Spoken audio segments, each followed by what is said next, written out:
Hey everyone, welcome back. It's Jess, and today I wanted to record an updated video on scheduling when you run an online business. It's been a while that I've put out a new video.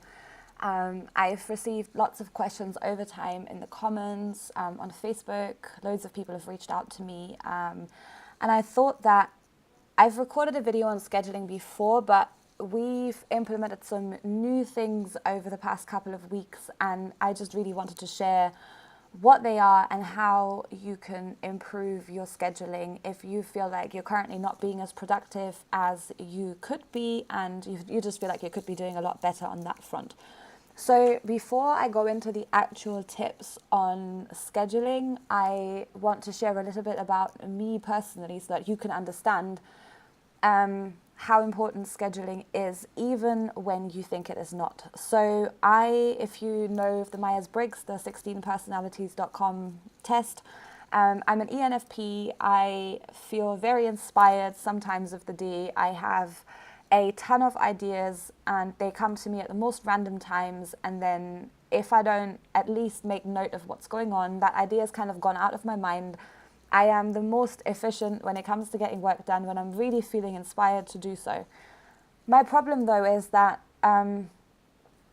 personally, sticking to a schedule is extremely difficult for me, and it can lead to me like wasting pockets of time in the day when I do have them, and then having to like work at other times of day, and it's not really good for my focus, it's not really good for my productivity. So as much as I hate the actual idea of a schedule, I've noticed that when I do work to a schedule, I am so much more productive, so much more efficient than when I just kind of like go and do things as and when they come to me. So I know that I make a lot of mistakes, or made a lot of mistakes when it came to scheduling my time, and I know that these are things that I regularly see people complaining about in my Facebook group. I have people reach out to me through Messenger that say, hey, you know what, I'm still in my job and I'm trying to do everything. I'm trying to balance having kids with running the business, and I feel like I have no time to get anything done. So the common mistakes that I made and that I know other people make is that, first of all, often we're not clear on what we actually need to achieve. So that leads to you kind of waking up and having to then decide what you're going to do with the hour that you have available right now, and then you waste half of that time thinking of what to do, meaning that you haven't actually used the time slot in the most productive way that you could. Then also often we underestimate how long things take to actually do. So you might say, hey, you know what, I think, if I do an hour and a half or 2 hours of client work on that day, it's probably enough. I mean, I have these 3 projects, but I should be able to squeeze them in. And in the end, it turns out that something goes wrong, particularly when we work with tech stuff. It's super easy for something to not work and for you to have to invest an extra hour of your time. So when we're not clear on what we have to do or how long those things take, it is super difficult to actually schedule your time and use it wisely. The other thing that I often notice is that we're not being proactive enough in our business. So instead of pre-planning what's going to get done when and who needs to do what, particularly if you work with a team, we often end up having to fight fires. So there's a problem, we have to jump to it. Then there's the next problem, we have to jump to it. There's the next problem, we have to jump to it. And that means that you are not running your day at all, because you're basically just jumping from one problem to the next, to the next, to the next. Whereas when you have a solid schedule in place, there will be time planned to address any issues, and ideally, a lot of the things that usually come up as fires would be picked up, way, way, way in advance. Then many of us do our schedule so tightly that there's basically no buffer. So every once in a while, something goes wrong that's perfectly normal, and then we need time to actually go and fix that. However, if we're using time on one thing, it means we can't use time on another thing. And if that is your permanent way of operating and you have no buffer, it means that the time that you were going to spend on marketing now has gone for solving problems, or the time that you were going to spend on admin for your business has now gone to sort out something else. So we don't leave enough buffer for distractions, interruptions, and then it means that time kind of runs away with us. Also, sometimes when we do have a free time slot, we just remember that on Thursday afternoon, like we have free time. So if there's anything we can't get done on Tuesday or Wednesday, we'll just push it to Thursday afternoon. And then the problem is that we do that with more than one thing. Like I regularly catch myself being like, okay, well, I have a little bit to finish in this project. I can't finish it right now. So yeah, I'll just do it tomorrow afternoon. And then a friend might say, hey, you know what? Let's go meet up for coffee. Like, you know, we haven't met for coffee in ages. And I'd be like, oh yeah, we can do Thursday afternoon. And then I'll think of something else that's to do with the house. And I'm like, oh, well, I need to go to that office and pick up this paperwork. Let me think, oh yeah, Thursday afternoon, my calendar's empty. So yeah, I can do that. You know, I can do that before meeting with coffee or whatever. So suddenly this empty time slot has been planned for like multiple things. And it's super easy to do whenever we don't document what we're actually doing with our time. So the consequences for that is that we often find ourselves, you know, having to rush to finish the things that we need to finish. We don't address certain things in our business that are non-essential things. So we've done the client work, we've been fighting fires as far as that goes, and then the marketing for that day, the content creation, or the, you know, if you're writing a book, the book writing didn't get done because if you take one time slot and you give it to something else, then obviously what you were supposed to do in that time is now not going to get done. So that means our to-do list is getting longer and longer. You end up working late in the evenings, and not because you want to, but because you have to. And it can, you know, really, really impact on your free time. And that can lead to us feeling super stressed out and super burnt out. So all of those things are things that we want to avoid. So something that we've been working on intensively for the past couple of weeks is that we've worked on a schedule. So I've worked on a schedule with all of my team members because we all had like similar problems. We all work online, so, you know, we're in the same location. So if we want to go somewhere, you know, we can easily meet up and have lunch, and then lunch turns from 1 hour to 2 hours, and then that impedes on something else. So we've worked really hard at putting together a schedule for all of us that works with our kind of natural routine. And in that schedule, we've included everything that needs doing, not just, you know, the business tasks that need doing, but also the things we have to do for us personally, time off, you know, watching a movie, you know, if you're having movie night, one night a week. We've basically included everything in our schedule so that it doesn't hit us as a surprise anymore. And everyone knows about what that schedule is, because one of the things that can really throw you out when you're doing a schedule is other people, because other people will come and they will tempt you to go and do something else, or they have a problem that they think needs fixing immediately but could be fixed in 2 hours, so they decide to interrupt that time where you're creating content and recording videos like this one, and you really don't want all of these interruptions to constantly take you out of what you're doing. So for us, creating the schedule has been super, super, super important. So I want to tell you a little bit about what that schedule looks like. I'm not doing a screen share today. I can, if I have time later on, I can go and record a screen share of the actual Google Calendar. But we just opened a Google Calendar and we made a list on pen and paper in my notebook of everything that we need to do throughout the week. Everything that needs doing personally, at home, work-wise, and then we synchronized our schedules with each other. So when you're working as a team and one person has one responsibility and another person has another responsibility, but one depends on the other, it's super important that you check that schedule with your team members. So for example, my project manager needs to pick up the tasks in the mornings coming from email, Asana, etc., and they need to be assigned to the right people before those people get to work on their tasks for the day. So it's important that one person probably starts work a little bit earlier in that case than everyone else. Of course, we always have tasks to do from the previous day, so there's something even if we start at the same time that we can, you know, that we can get started with, but still it has to be kind of synchronized, because otherwise you're not working very efficiently if one person starts work at 10 and other people are waiting on that person. So taking that schedule and including everything that we have to do in a day has helped an awful lot. So for me, my schedule looks pretty simple. I get up about 6 o'clock in the mornings. My alarm actually rings just before 6, but by the time I've kind of like, migrated myself out of bed, it's probably 6 o'clock. I have an hour of personal time in the mornings. That's where I like to have my coffee, sit quietly. If I feel like I'm very emotionally busy, I like to take my notebook and write down all of those random thoughts that are going, around my head, to just put them on paper so that I can shelve them before I start work.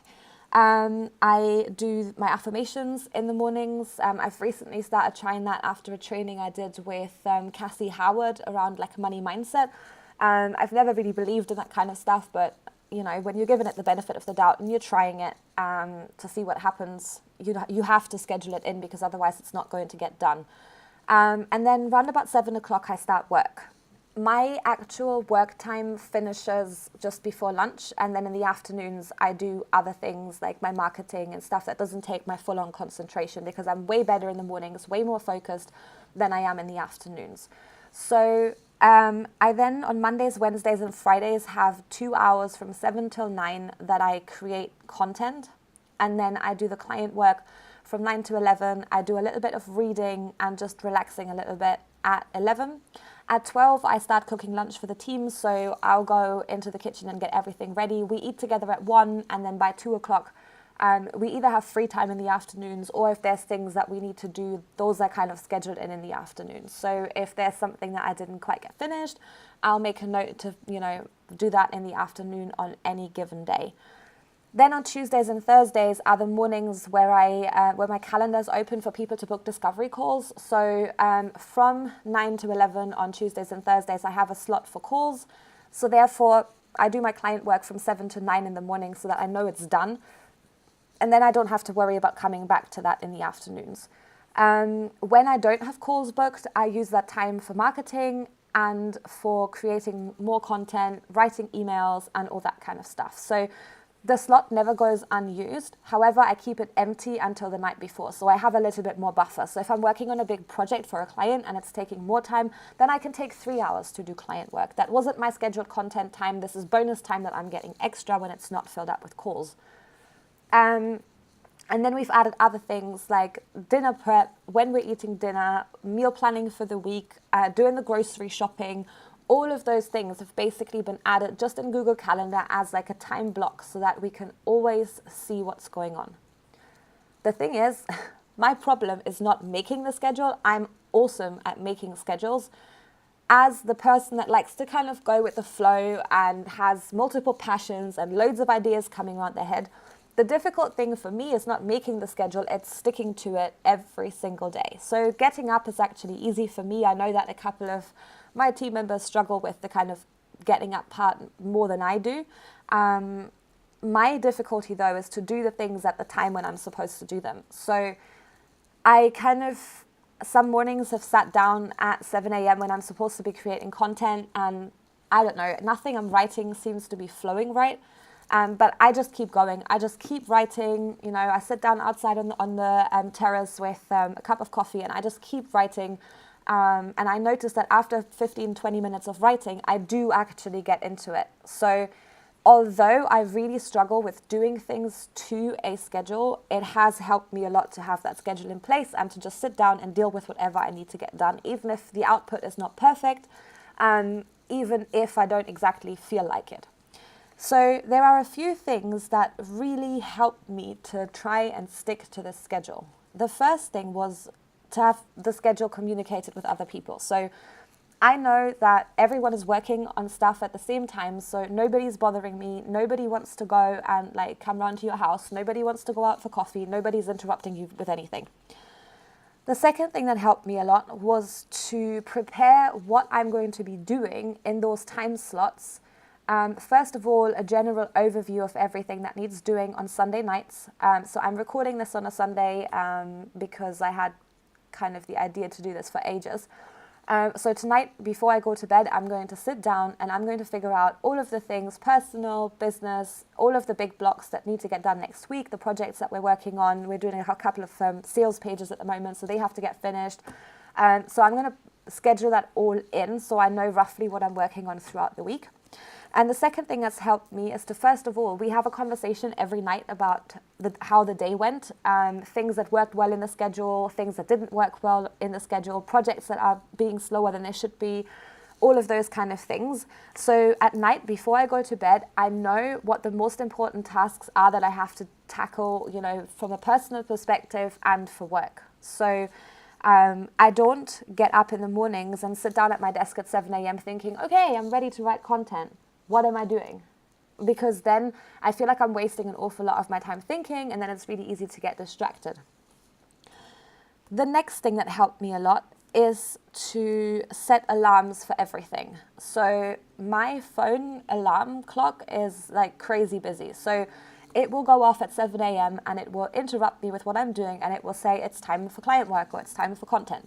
And that just helps me, because when I get into writing content, recording videos, I am so focused on what I'm doing that I legitimately do not check what time it is. And suddenly, like 3 hours have passed and I've totally forgotten about it. Or when we're having a conversation at home, we can easily talk for like 3 or 4 hours and nobody knows where the time went. And then suddenly, dinner's been pushed later, and then we were going to watch a movie, and then bedtime is completely out of it. And then it makes getting up the next morning a lot harder, and then you're more tired and less productive. So we figured that the more we can stick to the schedule, like the better. What else has helped me is to clear my space at night before I go to bed. So I currently actually work in my bedroom because I have a spare area here.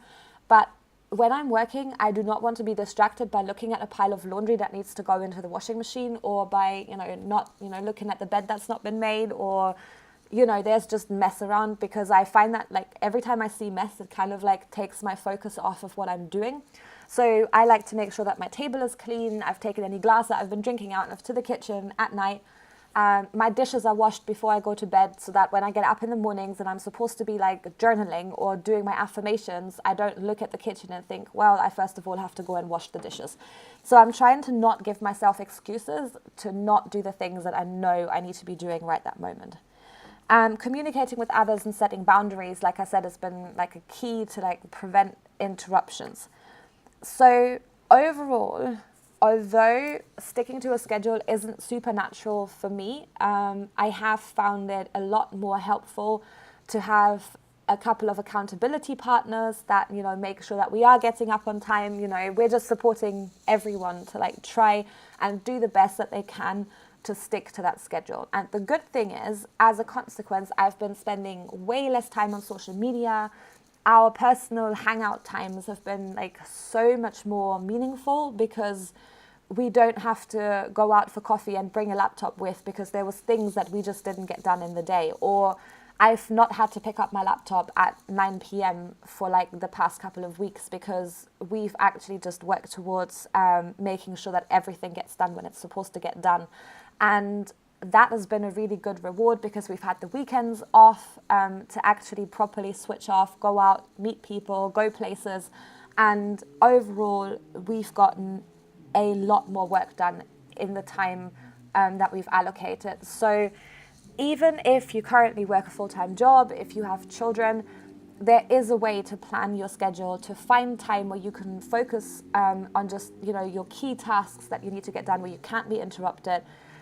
You can play with that routine. I know some people swear by getting up before 6 o'clock. They're saying, hey, I get up at 5 a.m. every day and it makes me feel good to be up early.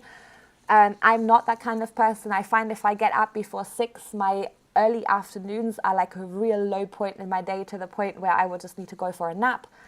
Whereas if I get up at 6 instead of at 5, I can get through the day without having to have a nap. So to me, it's more important that I use my daytime hours that I do have efficiently, rather than forcing myself to get up earlier and then crashing in the afternoons. It doesn't make my life very enjoyable.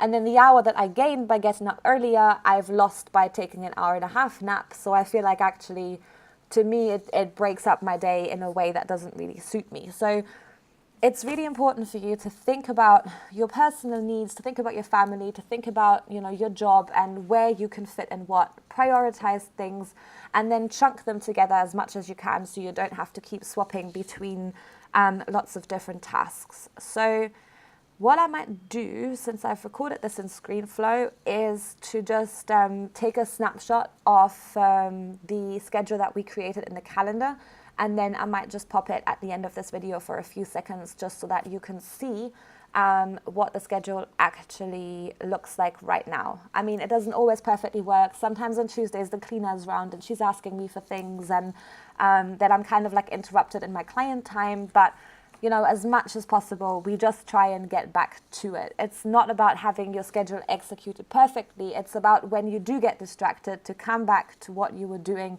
straight away and just refocus on the tasks that you're currently working on. So I really, really, really hope that you found this helpful. I know time is like our biggest struggle for most of us.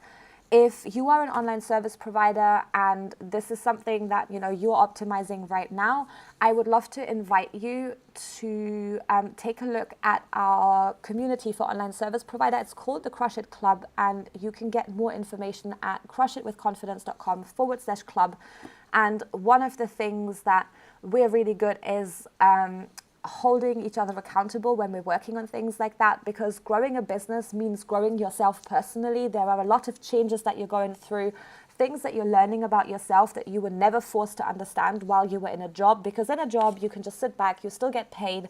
But when you run your own business, your time actually counts for something, and it's super important that you use that wisely. And sometimes that extra accountability, checking in with other people that are in the same boat as you, can really help you to achieve the goals that you've set for yourself. So crushitwithconfidence.com/club. It's a monthly membership. We have different bundles every month with different topics that we're covering to help you grow your service-based business online, and we would love to have you. And I also have a free Facebook group where we're sharing like lots of tips, inspiration, and just, sometimes have a good old moan.